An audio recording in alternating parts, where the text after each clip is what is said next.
আমি যেভাবে জিন জাদুতে আক্রান্ত হই। একদিন দিনের বেলা আমি আমার পারিবারিক জায়গা জমির বন্টন নিয়ে চাচার সাথে কিছু কথাবার্তা আলোচনার এবং লোকজন কীভাবে কাকে ডাকা হবে এসব বিষয় নিয়ে অনেক কথা বলি এবং ওই দিনই আমি আমার মামার বাড়িতে যাই। তো ফেরার পথে আমি 2টা ঘটনার সম্মুখীন হই।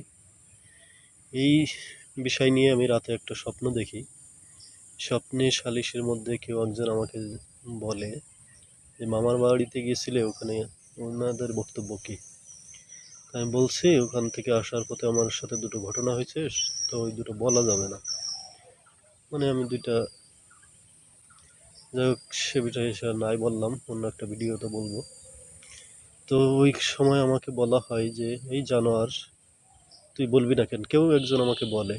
তখনই আমি আমার পাশের রান্নাঘর থেকে বিকট আকারে একটা শব্দ পাই, কোনো একটা জিনিস যেন বেরিয়ে আমার পকেট গেট দিয়ে, বাইরে বারান্দার পকেট গেট দিয়ে বেরিয়ে যায় এবং সেখানেও জানলার পাশে কিছু একটা প্রাণীর অস্তিত্ব অনুভব করি এবং সারা রাত আমাকে কষ্ট দেওয়া হয়। আমার হাত পাগুলো অবশ হয়ে যায়। তৎক্ষণাৎ আমি তওবা হয়ে ওটার থেকে মুক্তি পাই।